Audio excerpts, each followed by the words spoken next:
numbers anyway, is 53, Kim Colby, the big, solid South Australian, but a very good rider. 7, Andrew Johnson, who vanquished Ron Bolden at Bathurst and took out both the warm-up for the Unlimited Grand Prix on the Saturday and then the Unlimited Grand Prix on Sunday. Gary Coleman on 52, both of them, well, all of them, 750cc Yamahas. Gary Coleman hasn't been able to get that bike fired until about midday today. Found ignition problems finally, and has done just a couple of laps at the tail end of a B-grade field just to ensure that everything's right. Then we look at Lee Roebuck on 20. Graham Muir, the 9 you can see there, is 96. And that's Graham Muir, the bike owned by Jeff Taylor, in fact. In the sidecar, you'll see it's the same black colour scheme as we were looking at earlier on the sidecar. Warrior in the foreground there on 12, the 500 Suzuki. 5, Nick Damon, the 500 Suzuki. 60, Steve Trinder, the 500 Suzuki of Total Hunter Suzuki. And so far, no Ron Bolden. We'll have Greg Hansford back with us during this race. And one of the things Greg will undoubtedly have done is go over and talk to Ron and to find out what went wrong. I think Steve Trinder, Will, has elected to ride the 750 Yamaha that he brought with him for this particular event. Aha. I know he did have the 750 and the 500 both here, so... Well, Trinder making the opposite decision to what was going to be Bolden's decision, because Bolden had decided to run the 500 in this race in preference to the 750 after a scorcher of a practice on Friday, where he and Gary Coleman raced lap after lap, as hard as you'd want to race, for $1,000 prize money. That's right, Will. Actually, we were starting to wonder whether Friday was probably race day, but no, they were definitely turning in some incredible performances, and I think a man to watch in this one is Bathurst winner Andrew Johnson. He was right in there on Friday in the practice session, the unofficial practice session, and it was a bit of a cat and mouse game between Andrew Johnson, Ron Bolden and Gary Coleman. Yeah. Each throwing different styles of riding at one another, unbreaking and this sort of thing. I'm just going to say to look at Andrew Johnson's left glove, because seeing him grab the clutch there is the last time you'll see him operate the clutch during the race. That left hand was badly injured about when he was 16 years old, about 7 years ago, when a hydraulic hose blew apart on a bulldozer. And he now has what the medical profession term 27% use of his left arm. He's lost one finger off the left hand. He's had enormous skin graft. He has artificial wrist and elbow, and the arm is 8 centimetres shorter than the right. So he is very severely handicapped indeed. And if he hasn't got enough to worry about there, his wife Jan is probably listening to us at home in Melbourne this moment, 8 1/3 months pregnant with their first child, due in about 3 weeks.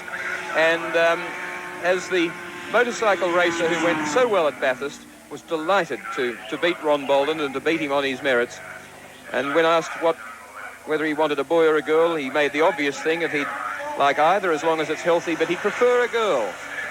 Isn't that interesting? And the reason that he'd prefer a girl is that Andrew Johnson says, I don't want a boy to do what I did and muck my life up the way I've mucked it up.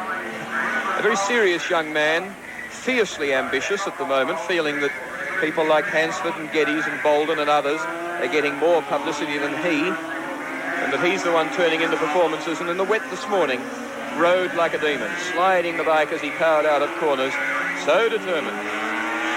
You'll see him forget the clutch now. Once he takes off from the start line, he's just got enough movement. He can clasp your hand as hard as he can with his left hand and not get anywhere near to hurting you. But had the Bathurst ride by the greatest stroke of good luck, a quick call to Pitmans in South Australia, and you know, I'm free and have you got a bike vacant? And they said yes, all right, for Bathurst. He won that and they said all right, down to Symons Plains you can go. And after Symons, he's got no ride unless the decision's extended. This is Andrew Johnson, the Victorian, on bike number 7, 23 years old, and a very hard, fast motorcycle racer indeed. And I have to agree with you, Winston Badcock, that Johnson certainly is the man to beat in this race. Talking to him yesterday. Look at the knee on the ground there. He definitely wants to win this one. He's all keyed up, wants to maintain the use of that particular bike, and hopefully for Andrew to keep it for the season so that he can contest the rest of the series. We'll talk to Greg Hansford shortly, but Ron Bolden's not starting in this race. He's got a headache, which is not surprising because the head was the two rear wheels of the tricycle undercarriage as he came in for his landing there. And we're not being flippant with Ron. We're really sympathising because it's no fun to step off a motorbike, and it's certainly no fun to see a victory slip from your grasp like that.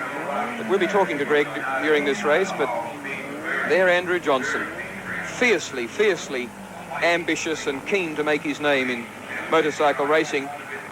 He's got the name within the sport, but he wants the name known outside, and is determined and capable of putting in the performances to get it known. Beside him, Coleman on 52, the Newcastle rider who featured in such a carve-up with Ron Bolden here at this meeting a year ago, and who crashed fairly heavily just a bit past the start line here. In fact, a bit before it, into the Armco there, having a dust-up with Ron Bolden. And Rick Perry on the 750 Kawasaki, who managed to sneak under Ron Bolden in the last corner of the last lap and to take victory from Bolden having his first ride on the 750 Yamaha. He rides it so well and has put in such performances over the last 12 months that it seems as though he's been there for years, but he has a slender 12 months ambition. And there's Greg Johnson, look, desperate. Has he stalled the bike, or shaking that left hand and wondering why on earth he has to be held up there, and is it giving him a problem? 12. Somebody ran short of petrol, I think, Will. There's John Warrion. A can of petrol being taken up to Steve Trinder. Well, 72 kilometres, a fair race distance. 53, Kim Colby, tall, solid man, Kim Colby. And a good rider, too. Sorry, that's not 53.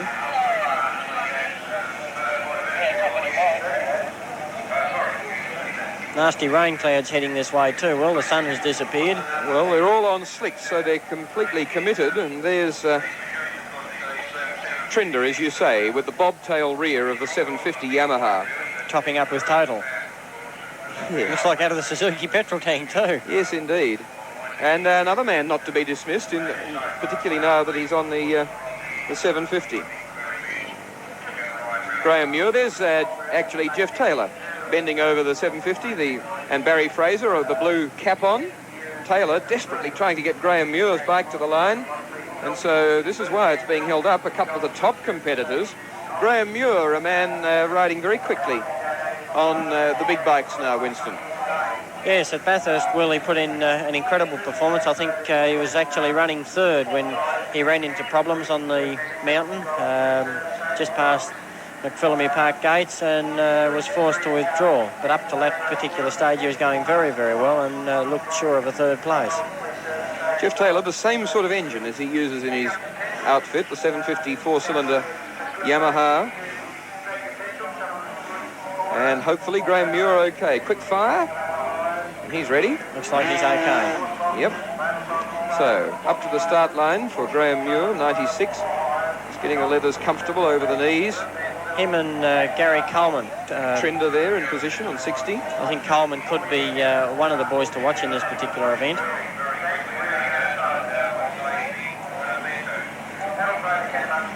All lined up and ready to go, and Andrew Johnson up on the front row with just enough strength to have one crack at the clutch and away, and now forget about it. John Wood it was, that 3 we could see on 38, John Wood. But here it is, Johnson, Coleman, in behind, 60 is Steve Trinder, rounding him up Graham Muir, or coming up to join them. Muir and Trinder trying to sandwich. But further back in the field, a wheel high in the air, but it's Andrew Johnson, the Victorian, on 7. Out in the lead, flying on about the fastest and most powerful of the Grand Prix bikes. 750cc's, no longer an international class overseas, and therefore a lot of development going into the 500s that we saw Bolden riding earlier. But nevertheless, these with their 50% bigger capacity, a lot of grunt out of corners, and a very different riding technique, which we'll talk to Greg Hansen about later. There's Johnson. Being chased too, and not forgotten, by Steve Trinder on 60. Trinder losing nothing to him over the last lap or so. Cranking hard, knee absolutely skimming across the track. Trinder behind, Gary Coleman on 52 there in the pair, with Graham Muir behind him on 96. Muir getting going very well there in fourth place as he chases Trinder. And down there in a different part, that's the outside of Big End corner, and that's 53, Kim Colby, the South Australian. You can see there the scrape marks as he's come off under brakes into the hairpin, and there you can see the banking on that corner. It's very, very steeply banked, and bad luck for Kim Colby on 53, but of course the good luck, he's disappointed, but the good luck is that he's okay. Here's another rider, Will, who put up a brilliant performance at Bathurst, actually running B grade. Andrew Johnson in front. Nobody seems to have come within striking distance of him. He's doing it fairly easy. Well, if easy's the word in the way that he's working the bike, because he's making good use of it. You see the left foot snapping up as he comes up through the gears. Sixth gear through here, and pulling about 10,800 revs. He estimated his speed through there to be about 135 miles an hour, about 225, 230 kilometres an hour. But he hadn't worked it out exactly on a gearing chart. Johnson even has trouble supporting himself on this left arm. As I said before, he's got metal and plastic bits in his wrist and his elbow from his hydraulic hose accident 7 years ago with a bulldozer. And not far back to Trinder, but Trinder just not able to pull back the gap on bike number 60. Oh, Guy G braking hard on the 750 Yamaha. A rider that came into the Total Hunter Suzuki team a little while ago and has turned in some very good performances. There's Johnson, knee out through the sweeper. We'll talk later to Greg Hansen about that technique as to whether he should keep it tucked in there and try and keep a bit of speed on, as Hansford was doing and Graham Geddes wasn't. But, of course, you can't be much better off than to be in the lead, which is where Andrew Johnson is, fairly comfortably at the moment by about 2.5 seconds. And Steve Trinder also fairly comfortable in a second place there.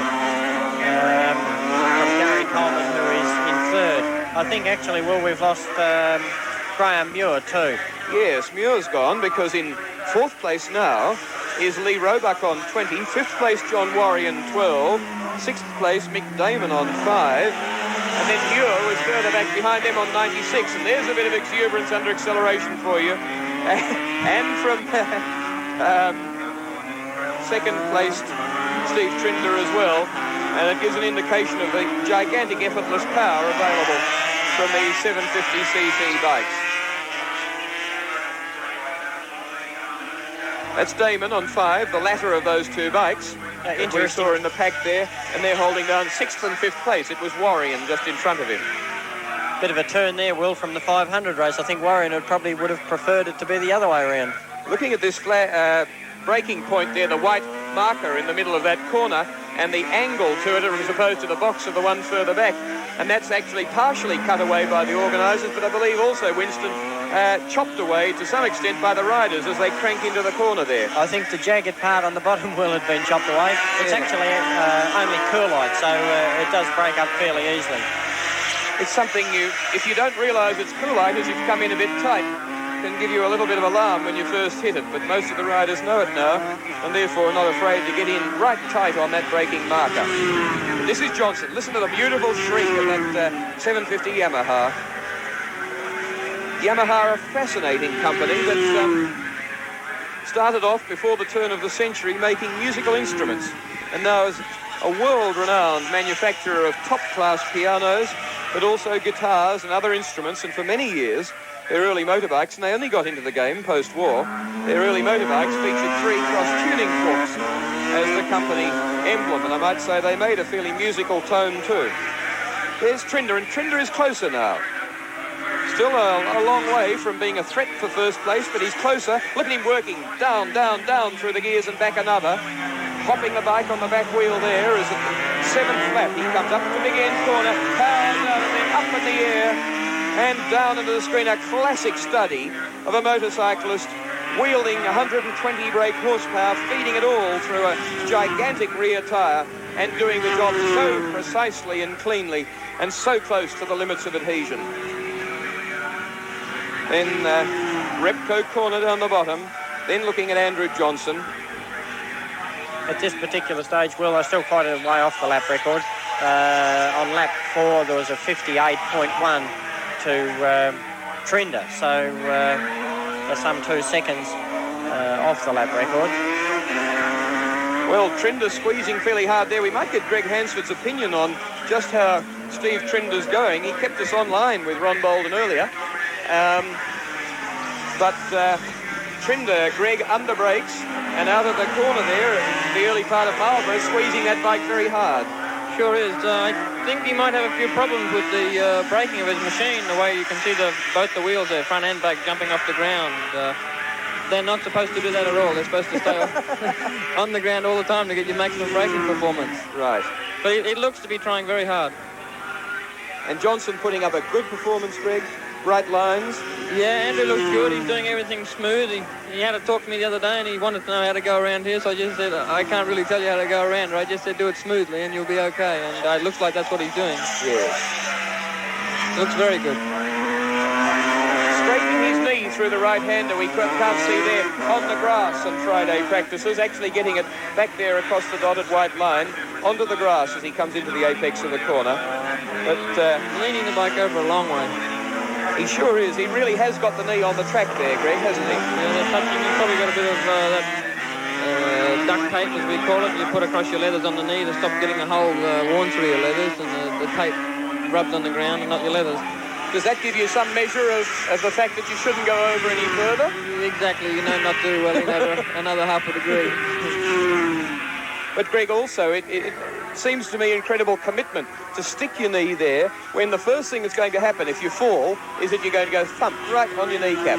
Well, you don't really. If you did fall when you had your knee out like that, it's never sticking out at a 90-degree angle. You'd have to be a contortionist to get it out that far. And it folds, you'd actually fall on the side of the top of your leg. Right. Well, Johnson, who put in such a good ride at Bathurst, following this up now, he hopes, running in first place all the way, 9 laps completed in this 30-lap first round of the Unlimited Championship for the Australian road race titles. Graham Muir there on 96 with trouble, obviously, as he's throwing a lot of oil out the back. It was only coming out of one of the cylinders there by the look of it, so I'd say he's got some sort of gearbox oil leaking into the crankcases of the engine. So I don't think he'll be going too much further. The danger there, of course, if the oil decides to leak other than within the bike and get down on the road, it inevitably gets in front of the rear tyre. Yeah, this is where the officials should step in and they should get a black flag. And looking at John Warrion on 12, Mick Damon on 5, and they are holding down 5th and 6th place respectively, and both on 500cc Suzukis. Damon, of course, the winner of the 500 first round of the Australian Championship earlier, but presently being headed by Warrion. A good dice, this one. They've been close together the whole time, always at the end of not always in that order. For the first 2 laps, Damon led Warrion. Warrion now, for the past 8 laps, has been leading Damon. But a good dice, and as you can see, he's done anything but get away from Mick Damon on number 5. Be interesting to watch the braking duel, and they too are getting skittish down the end here at Big End Corner. Yeah, well, to be perfect, they should be both on the ground, but when you go over the limit, they'll start to hop. They behaved themselves that time. Yeah. And trying to go round in tandem. That's the sort of thing, Greg, a racer enjoys, that close, tight competition? You do, Will, yeah. It's as long as you know the guy and you've got complete faith in him, and you can enjoy it. But if you don't trust him, that's when you shouldn't be there. Warrior in the red leathers with the white bands around the just above the elbow. And then we look at Warrior and Damon. To say, Warrior in the white leather trousers, the red top with the white bands. Behind them, Mick Damon. Mick Damon, a much improved rider in recent times here. And mixing it very competently with John Warrior, keeping his cool, getting the right lines. Yeah, I think he would realise that if he gets in front of Warrior, he's got no one else inside in front, so he's going to have to beat Warrior, who is the only person there that he can see. And I guess if he takes his time, and like he's got a lot of time yet to work out where Warrior's going slower than he is, and if he can do it, well, he'll try hard, I guess. And Greg, about Ron Bolden's accident in the 500, what were Ron's comments? The bike was running fairly rich. They'd set it up this morning in the rain in practice, which always makes the engine run a bit leaner and crisper, very clean. It was getting quite warm out there before, and Ron came into that corner and opened up the throttle and nothing happened. It was missing and very rich. And he said he lost a little bit of concentration, and he was trying to make the engine go, and he gave it a big rev, filled the throttle right open, and all of a sudden the engine came back into life, and the back wheel started spinning, went sideways, and then you saw the result. Oh, what dreadfully bad luck then. So in a sense, not really rider error, but well, who else do you blame? But nevertheless, one that helped by the way the machine was behaving rather than by demonstrably stepping over the limit. He thought he was okay too when he ran up onto the grass. He said, he told me, he said he could see the track coming back up, and he wasn't looking at the ditch in front of him, and at the last minute he saw it, and then he realised he was in a lot of trouble. Looking at the race leader, Andrew Johnson, getting him confused with Greg Johnson, the fellow Victorian of Andrews. It's a good name, Will. Who's gone overseas. It's not a middle name of yours, is it? Greg Johnson, yes, competing in races overseas, but Andrew Johnson, the one that's doing the job here at the end of the 13th lap in this first round of the Unlimited Championship. And last year, first in the 500cc Australian Championship and fifth in the Unlimited Series through the year. There's one round run at each state in Australia through the year, so that this Tasmanian round, as we watch Johnson now going out to complete 15 half-race distance, this Tasmanian round will be followed by South Australia at Adelaide International Raceway, late May, New South Wales at Oran Park in August, Queensland at a circuit to be nominated in the middle of August, Western Australia at Wanneroo, late September, and the final round, and there's Graham Muir plodding on with that one-cylinder Cantankerous.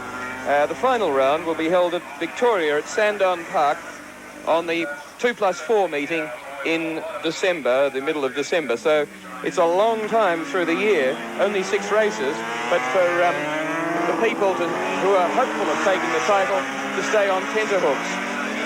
And Graham Muir there with Greg Ufield, oil leaking into the crankcase from a gearbox. Yeah, and that's what the smoke's coming from. It's burning all the oil, but it'll be way down on horsepower, and I don't really know why he's staying out on the track there, getting in other people's roads. So looking at Warrior still holding down 5th place on number 12 from Mick Damon, 6th place, number 5. And to recap in front of them, Andrew Johnson, who's completed 15 laps on 7. Leads from 60, Stephen Trinder, Yamaha 750. Gary Coleman, Yamaha 750, number 52. Lee Roebuck, Yamaha 750, number 20. And then Warrior Damon on Suzuki 500s. That Suzuki 500, a machine that took Barry Sheen to World Championships, or similar one. A very expensive machine, which of course now a man we like to call Australian, but who really is born in New Zealand or has raced a lot here, Graham Crosby, is now riding in the World Championships this year. Yeah, he's been signed up with Suzuki Great Britain, who run the Suzuki race team from England. along with Randy Mamola, the young American rider. It looks like they're going to have a really good season. Bit of bad luck in the Transatlantic Series over Easter, where Crosby had one good win over people like Kenny Roberts, the world champion, and Randy Mamola, but then fell at a fairly fast part of the Mallory Park circuit and thought initially that his leg was broken, but he'll be back in action, Greg, shortly. I think so. We've got the, they have, I should say, the Austrian Grand Prix next weekend. That'll be their next race, and they'll probably be there right now this weekend testing for the big one there. Australian motorcycle racing, very healthy in many ways. The prize money's not good. You don't get sort of rugby league record-breaking crowds, but you see some fantastic performances. We've got an enormous number of young people who go so well. And we've got the machinery, and there are so many of them in Europe at the moment putting in sterling performances, really reflecting enormous credit on us. Over in Europe, you could count 10 or a dozen people at least. People like Graham McGregor, who won the Vladivar 250cc series in England last year. Jeff Sale, riding at Isle of Man, did so tremendously well. Graham Crosby, winning the Superbike race at his first ever run, as we look at Steve Trinder on 60, holding down second place at the end of the 17th lap. Graham Crosby, who won the Superbike race at Daytona from 44th grid position earlier this year, and has got just so much talent and so much exuberance, is so much a crowd hero. John Pace, who won the 350cc championship last year, and Greg, I think there's news of him going well over there at the moment. He won the International 350 race at Donington Park in England last weekend. Well, he beat Graham McGregor and I'd say quite a few other established stars from England. Another tremendous talent, and one who gets a lot of his talent from riding, I suspect, on dirt in his early days. Yeah, he did short circuit motocross, I think, for quite some time. Then there's people like Ken Blake and the sidecar pair, Peter Campbell and Dick Goodwin. Barry Smith, who won the Formula 3 race at Isle of Man last year, was 39 years old and hadn't been been to Isle of Man for about 12 years, an incredible performance. Greg Johnson, Ron Bolden's going over later. So too is Graham Geddes, so too is Greg Hansford. There's not going to be many people left here. There are not indeed, and yet then you see other people, and people like Paul Lewis, who we haven't seen so much of in this race, but who gave you such a tough time. In fact, came out on top of you in the 250 race earlier today. And Tony Beach and others, and they have the talent, and they're young and exuberant, and they really do go hard, don't they? They certainly do, Will. They've all got a lot of... they're all very capable. Rick Walden's another one who's overseas too, and all of them.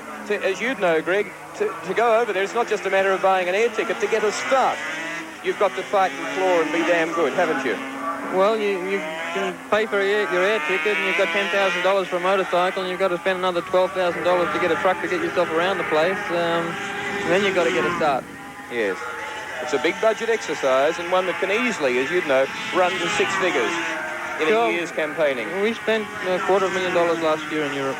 Our budget. Running two classes, yep. $250,000. Well, a lot of money.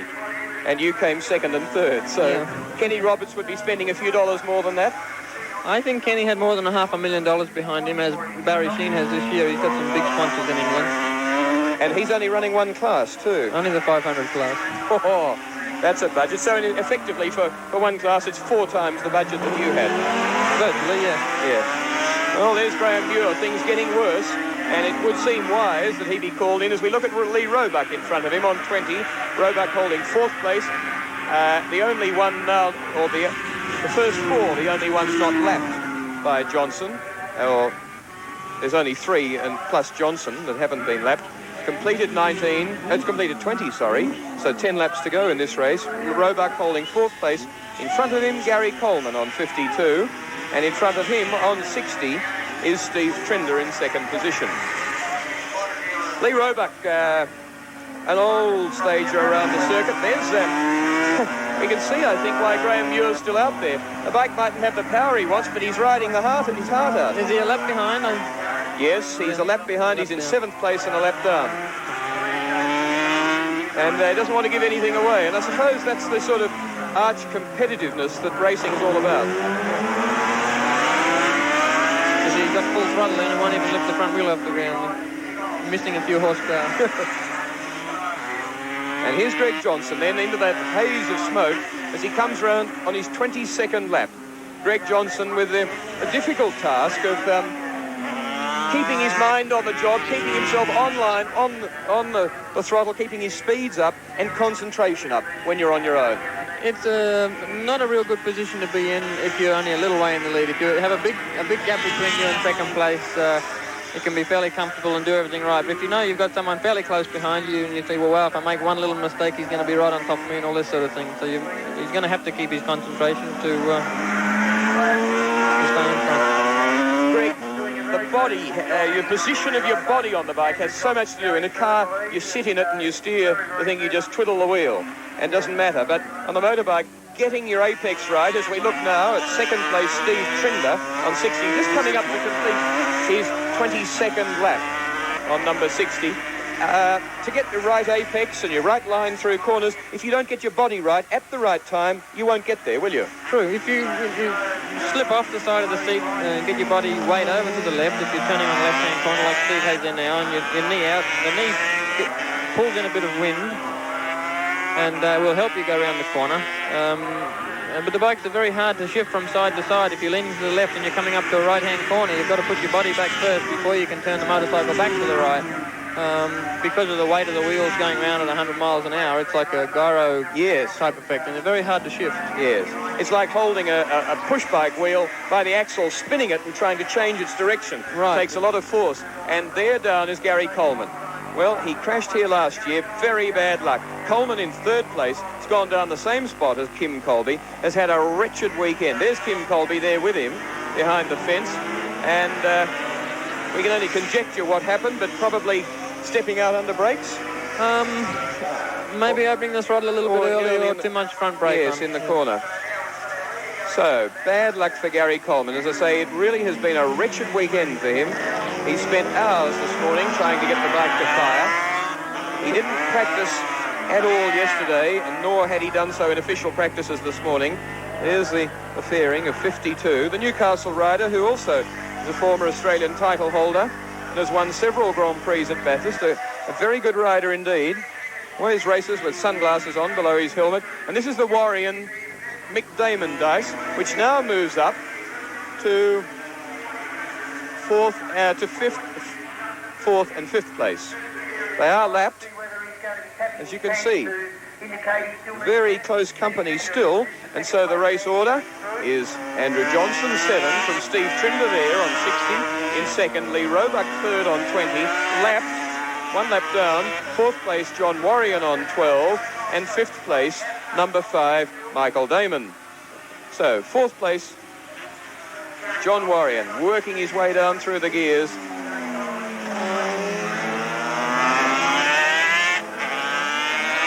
Must be tremendously exhilarating, the sort of power that can just drive that front wheel up in the air. Yes, and we used to have the three-cylinder 750s Kawasaki's down here. We used to go for about 200 yards down there on the back wheel. Here's Andrew Johnson, the race leader. Still hard on the job, not exiting as wide there as he has on previous laps, but with the race very much at his command. No errors, and Andrew Johnson has got it as he has just 5 laps to go in this first round of the Australian Unlimited Championship. The Unlimited's been the sort of the highest speed of the Australian classes and the prestige one, but the one, as Greg Hansford was saying earlier, that commands total respect overseas is the 500 class, as it used to always to be called the senior. And for 60 or 70 years in motorcycling, that's been the class. I think we've got to get a situation where all the countries are going to have one premier class, and if it's made an international class like the 500, people from here can have the right machine, they can race it here and take it anywhere in the world and race it in the same class, which is going to be much better than having to go and buy a different size motorcycle to race overseas. Greg, you've raced in Europe, you've seen all the world's top circuits in front of big crowds and riding with the world's best riders, and you were off your bike 15 times in 1978, so you've seen the best safety that the world has to offer. What do you think of some of the Australian circuits, particularly under contention recently has come the Bathurst circuit because of the problems there over Easter? Unfortunately, Will, most of the circuits here in Australia cater more for motor car racing than they do for motorcycles. And that's why we have all the crash fences and the arm cone barriers and other silly things that we have. I don't really know what can be done about it, other than build some more circuits, which cost a lot of money, as you know. Yeah. Or restrict the racing to circuits that are going to be very safe, like this one. We have a very safe circuit at home at Surfers Paradise, which would probably be the best one in Australia for safety. This one's good. Amaroo Park and Oran Park in Sydney are fairly dangerous. Bathurst is diabolical. Diabolical. We have the problem in New South Wales where they have the Speedway Act. 60, Steve Trinder second place. Lee Roebuck in third place. Behind him has been pegging him back, and the argument is over second place as Lee Roebuck powers out of the corner now, a lap down on Andrew Johnson, but fighting over second and third position. Sorry, you were talking about Bathurst safety. Yeah, in New South Wales, the Speedway Act says that you're not allowed to use hay bales, which is what all the riders want to use on the Armco fences for protection. If you do fall off and you're going to hit a fence, it's much better sliding into a big bale of straw than hitting a steel fence. And the New South Wales Speedway Act says they're a fire hazard and they're not allowed to be used. Do you think a hay bale could have saved Rob Morehouse at Bathurst? I think so, Will. I'm not saying he wouldn't have got hurt, but I don't think he'd be where he is now. Andrew Johnson there, 27 laps completed, 28 laps completed, 2 laps to go. And just behind him, as you can see, but 1 lap down, Steve Trinder on 60, Lee Roebuck on 20. Well, always seems when a person dominates the race that they haven't earned their chips. But Andrew Johnson hasn't buttoned off a bit. He's ridden it hard all the way, and he hasn't really, that we've seen, made any errors.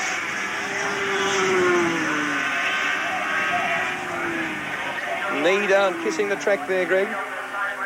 Yeah, he's still trying very hard, Will. I don't know whether he's getting pit signs from his crew to say how far in front he is, or whether he doesn't know and he's got to keep going fast. There were a few people shaking their heads in the pits at the way he was going in the wet this morning, getting the thing fairly, stepping out a fair bit under power. But still, he's the man in the seat and he hasn't come down. Unfortunately, that's the only way you can see how far you can go, is to go a bit over the limit and then come back down to where you're supposed to be. He's coming for the final time to big end corner. Andrew Johnson, winner of the Unlimited Grand Prix at Bathurst, and over the past few months, in fact, at various meetings, has picked up something like 15 races on the trot without defeat. Mainly down in Victoria at Hume Weir and at Calder, but he's notched up 4 and 5 victories a day at some of these circuits, and well, his heart will be glowing with delight as he comes round on this final lap. I'd say the heart of his wife Jan at home in Melbourne watching the telecast will be equally jubilant to see a man doing it so well and safe and able perhaps in a short while to concentrate on the birth of their first child due in about 3 weeks. As he said, that's where I should be, but I want to go somewhere in motorcycle racing, and this is where I am.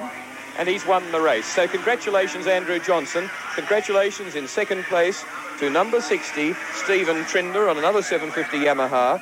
Lee Roebuck, third on number 20. They are 1 lap down. So Johnson, the only man to go the race distance of 72.3 kilometres. What a grand job he's done too. And Greg, he has to change gear without the clutch, which of course can be easily done in a motorbike, but not having the option of using it. There's Trinder drawing up alongside and Lee Roebuck. Is it any handicap? Does it make it harder on the gearbox mechanicals? Not really, Will. There's no great problem. The biggest problem is when you're changing down a gear. It does help a lot if you use the clutch. Otherwise, you can lock up the back wheel. I think Andrew does try and use the clutch if he's putting it back in the second and first gear on the slower corners. Okay, thank you very much, Greg Hansford. Good luck with your campaigns overseas shortly. And we're going to have a presentation down here to Andrew Johnson. But Greg Hansford, actually, one of the things he does before he goes overseas is to go up to Maryborough. And I always thought Maryborough didn't exist. It was only a pretending name on a map. But to Maryborough to complete in a 3-hour race on dirt. And that's an interesting thought too. Bit of a change too, I think. Okay, well, on the screen at the moment we have Andrew Johnson, the winner of the first round of the Unlimited Australian Road Racing Championship, and no doubt he'd be a very, very happy man.